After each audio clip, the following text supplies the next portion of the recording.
সংগ্রাম করেছেন রাজপথ এবং জীবনের শেষ মুহূর্তগুলো মৃত্যুর সাথে লড়াই করে চলছেন।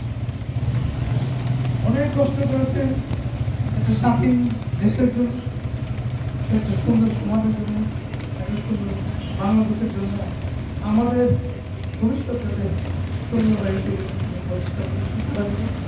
আমি আশা করবো আপনারা প্রত্যেকেই তাতে সমস্ত ভুল কিছু যেন ক্ষমা করে দেবেন। আমি তার পক্ষ থেকে, আমি মরহুমের পক্ষ থেকে আপনাদের প্রত্যেকের কাছে হাত দিতে আমাদের